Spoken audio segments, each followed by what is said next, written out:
Hey y'all, welcome back to my recap of the Fallout TV show. We are on episode 5 out of 8, so we are more than halfway through this. It's one of the shorter episodes, but it focuses a lot on the stories of Lucy and Max, as well as Norm and Chet, so there's a clear A and B plot between the two. We do not see any of Cooper in this episode. There's not a whole lot of game references that we haven't seen before in this episode, but I'm going to be mostly focusing on the story development because that's largely what this episode is about. As always, obviously if you haven't seen the show yet and you care about spoilers, don't watch this until you've watched the show. But without further ado, let's get right into it. I absolutely love the way that this episode starts. Where we left off 2 episodes ago, Max and Thaddeus had acquired the target from the Gulper. We didn't see any of them in last episode, but in this episode it picks up immediately where we left off on episode 3. They're hanging out under an underpass by the fire, getting ready to wind down for the night, and they're joking about everything that they went through to get said target. Basically, they're just having a jolly good old time. Thaddeus even gets excited up to the point that where he brings up that he is Titus's new squire and that he needs to be branded. So Max plays along and brands the poor guy who has no idea who he's actually talking to. And this is when Thaddeus brings up that they're going to have to bring the head back to the Brotherhood and they're going to be welcomed as heroes. And the humor quickly fades from Max's face when he is once again brought to reality and understands that he's an idiot for getting himself into this position, and he's going to have to deal with it. He's going to have to make his bed and lie in it. And so he does so in the worst way possible. He reveals his identity to Thaddeus simply by opening his mask and not saying anything, not explaining how Titus died, not explaining that he did what he had to, that he was a good squire up until the point where Titus revealed to him that he was not worthy. Thaddeus may or may not would have understood that if he had explained it then, but he certainly didn't understand Max opening his mask and saying nothing and just saying that Titus is dead. Obviously, Thaddeus is going to respond poorly. He doesn't even threaten Max, he just tells him, you know, that they're going to kill you for this, because they would have if they took it at face value that Max killed Titus. But again, that's not explained to Thad, so he just tells Max straight up, you're gonna get killed for this, you know. And Max, I really don't understand why he would respond like this, but he takes that as a threat, and he immediately closes the mask back up, walks up to Thad, and tells him that he knew he couldn't trust him. And here's where we see that Thad paid a lot more attention in Brotherhood training than Max did. He carries around a fusion core key, I guess is what you would call it, to unlock and remove a fusion core from power armor. I don't think Max even knew that squires were supposed to carry around something like that, because all he cared about was power armor and using it to hurt people. So he really didn't see it coming when Thad removed his fusion core and locked him in his own power armor. And then he runs off with a stinky old head, as he calls it, and leaves Max to die. But fortunately, Lucy, who has just now escaped from the super duper mart and having her organs harvested, comes upon him as he is about to be devoured by radroaches. And she is not in good shape at all. She has radiation sickness and hasn't eaten, hasn't drank anything, presumably. And so although she is trying to appear tough in front of Max, she pukes right in front of him, and he understands her predicament, and so he offers her some Radaway if she releases him from his power armor. So after some convincing, she agrees. I love that she knows so much about the power armor because she paid so much attention, and she's a history teacher, so she's obviously going to understand what the military used in the Great War, and probably has plenty of schematics for the power armor. So she knew how to open the faceplate, she knew how to open it from the back, she knows what model it is. Max doesn't need to explain anything to her. She knows probably more than he does about the power armor. But as she is explaining how much she knows about it, she quickly passes out. And we cut to the B-plot of this episode, which is Norm and Chet, who are still in Vault 32 from the last episode. They have located the door from Vault 32 to 31, which is surrounded by bodies, has, again, written in blood everywhere. We know what's in there. Obviously, there's something going on. But once again, Chet is in denial, does not want to accept that there could be something nefarious going on with the vaults. Norm, on the other hand, continues to lock in and knows that he has to figure out what's going on. So they head back to 33. They look all dusty and gross from digging around in the rubble. And Betty, who is one of the most terrifying characters in this show at this point, she stops them and asks them where they were. They were planting potatoes, obviously. And then she gives them one of the most terrifying looks as they walk away. She is so creepy, dude. I am afraid to see what she becomes in the next season, especially when she finds out what happens to Norm. She freaks me out. And I'm sure she knew that they were doing more than planting potatoes, and I think at this point she's trying to come up with a way to appropriately deal with the problem without alerting everybody else, but she continues to let it happen. Maybe she doesn't believe that they are actually capable of figuring out what's going on. We are quickly taken back to Max and Lucy. Lucy is finally coming to after Max has hooked her up with some rat-away. He's hiding his power armor as it's useless at this point and doesn't want anybody to steal it. And Max starts to ask her about the vaults. He tells her, I didn't think that anybody actually lived in those vaults. I thought it was just monsters, which she laughs at, but little does she know, pretty much every other vault out there is full of some sort of monster or threat at the very least. Obviously, anybody who's played the games knows the horrors that can be inside of those vaults when you find them. And Max likely heard stories from travelers and couriers and caravans about, even if they're just myths or legends, they have some truth to them. She doesn't believe it at this point. She doesn't understand. And Max doesn't really know what he believes. He just kind of says what he's heard and just kind of moves on. He really just goes with the flow, that one. So Lucy strikes a deal with him. He tries to be cryptic about where his mission is, but as she says, everybody in the wasteland is looking for this head, so she figures he's after it as well.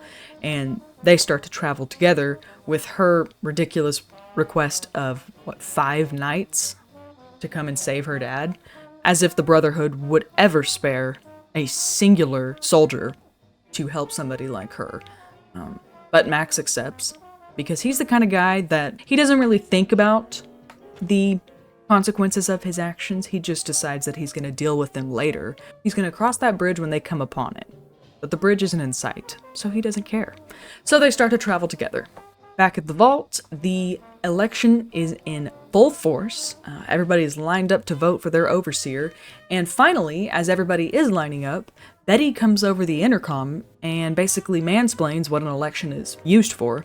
This is the only time she has ever campaigned for herself, as she is literally acting as overseer. People are already taking her as authority. She's not even in line to vote. Meanwhile, Reg and Woody are in line like everybody else to vote for themselves, as you would think. However, David is way too honest with Reg in the line, as is the flaw of Vault Dwellers, and essentially tells him that there's no way he's going to vote for him. He's going to vote for Betty. And either Reg succumbs to the brainwashing of the vaults, or his confidence is so hurt by David's comments that he doesn't even vote for himself. He votes for Betty. And I'm willing to bet money that Woody did the same.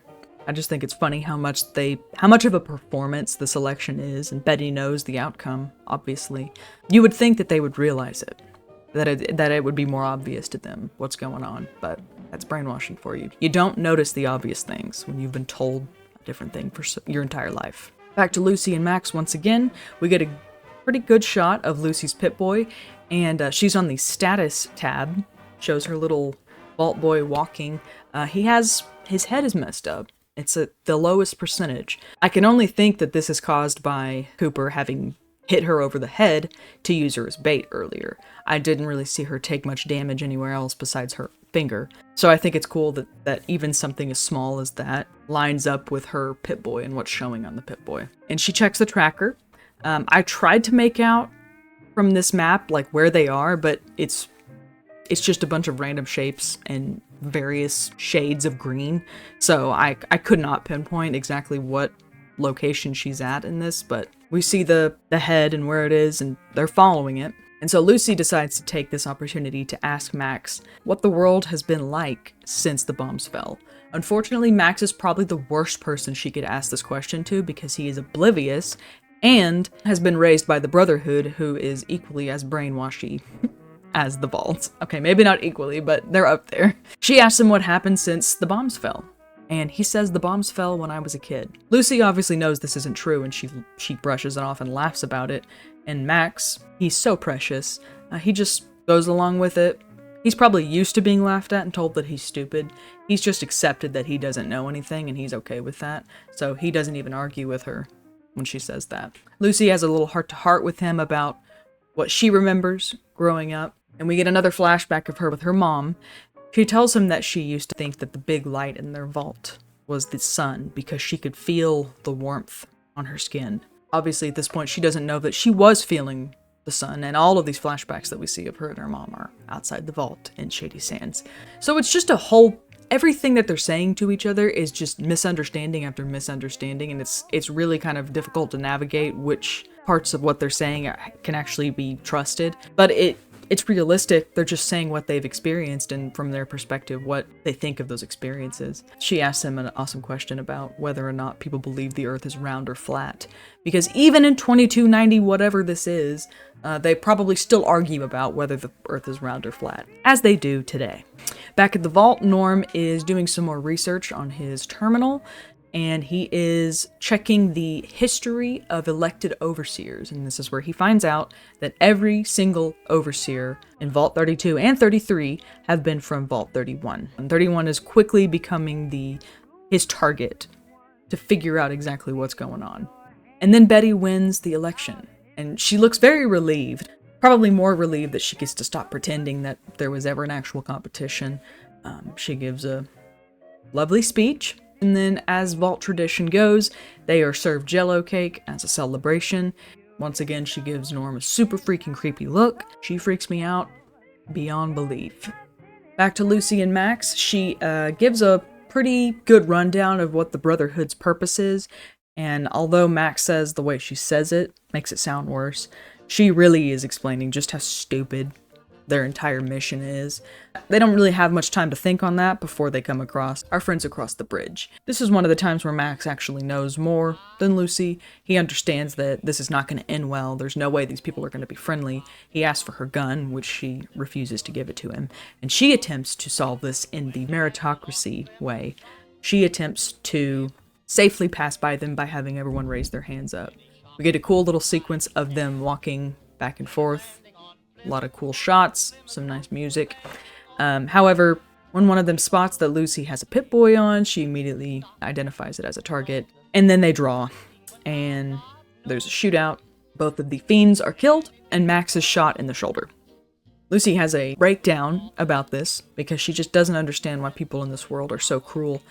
However, in this specific situation, they were up against fiends who are known for cannibalism, and they're just another type of raider. Max loots the gun off of them, and they move on. And then once again, we're back to the vault with Chet, who is playing father with Steph's baby. And I guess at this point it's unspoken that they're just going to be living together now. I don't know really if they're a couple at this point, but I think Chet is just trying to cling to some normalcy by accepting his new role in life, his new purpose, and raising this child. So he's sitting there shaking a rattle in front of the baby while Norm sits there and asks him, "You don't think it's weird that people from Vault 31 are always the ones elected as overseer and nobody else gets it?" Good old Chester. He just says, "I can't tell you why people do the things that they do. They just do them. Accept it and move on. There's no deeper meaning." I think what he's saying does have value in it. It is true that some people just do things because they do them. I think he sees Norm at this point as kind of tinfoil hat, conspiracy theorist. You're looking too much into it, get over it, and continue living the life that we've been living. But then, Chet mentions that Steph is from Vault 31. And at this point in the show, we did not know that. We were not told this. Norm asks Steph, what was Vault 31 like? And of course, she immediately asks him, what did your father tell you? And he says, not much. So all that Steph can offer is that the mashed potatoes were better. And Norm says that's exactly what his father said. So there's clearly some training that these people have gone through. If you are asked about what your home vault is like, tell them this. Tell them the mashed potatoes were better. Maybe they have a list of things that they're supposed to say But Norm obviously realizes that that's BS. That's a fake answer. And he is rapidly losing faith in the vault systems. This is really where his story starts to ramp up, and he starts to realize that there's probably not going to be a clean way to figure out what's going on. He's not going to find out by asking people. He's going to have to see it for himself. Back to Lucy and Max once again. They come across the sign for Shady Sands. And once again, Lucy has another crisis because she realizes that her vault's entire purpose of rebuilding civilization has already been realized on the surface. There was an entire city with tens of thousands of people living there, with electricity, running water, education, and she had no idea that it was happening. And then Max reveals that he was from Shady Sands. He shows her the crater where it was destroyed. And then again, we're shown the scene of Max coming out of the fridge being saved by a Brotherhood soldier. So it makes you wonder, what were the Brotherhood doing there? Because we know what happened to Shady Sands. We know who did it, or at least who initiated it. But why were the Brotherhood there when it happened? Was it just to look for old technology that was left behind? Or were they specifically there to try and recruit people? I really do hope that that is explained in the next season. Knowing the Brotherhood, it was likely just for their gain. They were probably there to scavenge. But I'd still like to see it explained, nonetheless. So Lucy is, I don't really know at this point in her mind. I think she's conflicted about her vault and if it was pointless, if this has already happened. But her and Norm at the same time are losing their faith in the vault and becoming more and more skeptical as they go. And it's cool to see how they go at the same rate, at the same pace pretty much. One little detail at a time, breaking their illusion of what Vault Tech is. However, nonetheless, she waltzes right into that Vault Tech building without any reservations, whereas Max understands that there could be anything in there. Or at least he understands that there is no one out there, period, that you can trust, and Vault Tech is just another one of those groups, and any building in the wasteland is going to be unsafe. But I think Lucy is really trying to prove to herself that Vault Tech is good. She tells herself, this is safe, this is home, I can walk in here and it will be fine. Very creepy how that building is laid out. It's clearly not real. They've got some terminals on some desks, but it's just one big hallway with a light that's literally moving towards the back of the hallway, guiding people there. And so Max follows her in there and falls into the same trap that she just did, down into vault number 4. And finally, our last scene of Vault 33 has Betty showing the entire vault, what Vault 32 looks like. I don't know how much time passed between when Norm and Chet in there and when she shows the rest of the vault, but given the song that's playing in the background, it seems to have only been a day. That's pretty impressive that they cleaned up the carnage that was Vault 32 in just 24 hours. But the paint is still wet, so it has not been that long. Norm makes his way to the Overseer's office, where previously we saw the old Overseer strangled, dead in his chair, and some writing on the wall about how they figured out the secret. All of that is gone, and the terminal has just been smashed, and all of its internal components are all over the desk, which I think is kind of messy, given how well cleaned up everything else is in the vault. Why didn't you just remove the terminal altogether? Why leave it in pieces? I think that would make anybody question what happened. So Norm is in there looking at it, probably trying to figure out what route he's going to take to learn the secrets now, when Betty comes up behind him and is just her terrifying self. And Norm, as a last-ditch effort, he asks Betty, the least trustworthy person in the vault, what happened to his mother, who we have just learned opened the door to Vault 32 from the outside. And Betty tells him that she buried her with her Pip-Boy along with his father. Norm doesn't fully understand the extent of what she just told him, but I know he doesn't trust her still at this point. She is basically incriminating herself by telling him that she worked with his dad to bomb Shady Sands and torch his mother alive. Obviously Norm doesn't know this, but he still doesn't trust her and knows that whatever she's saying is not the full truth. So finally, our last scene of this episode has Lucy and Max waking up inside the vault. Max is disoriented and concerned and kind of freaked out, but Lucy is fully at peace. She knows exactly where she is. This is probably the safest and happiest that she has felt since she left her vault, because she assumes that all vaults are just like hers. But obviously in the next episode we will find out what that vault is actually designed for. And that's what we are left with for episode 5. Again, not a whole lot of game-related Easter eggs, but the story really does develop and ramp up a lot in this one and sets the tone for final 3 episodes. Personally, my favorite episode is episode 8, so I'm very excited to get to that one. But everything leading up to it, it just gets better and better, so I'm very excited to go over these last 3 episodes with y'all. Thank you guys so much for watching. Appreciate you as always. Let me know what y'all's favorite part about this episode was, and anything that I may have missed or not touched on, or anything at all, just put them in the comments. I'd love to see your thoughts. I'll see you guys in the next video for episode 6, where we learn the truth of Vault 4. Until then, peace out.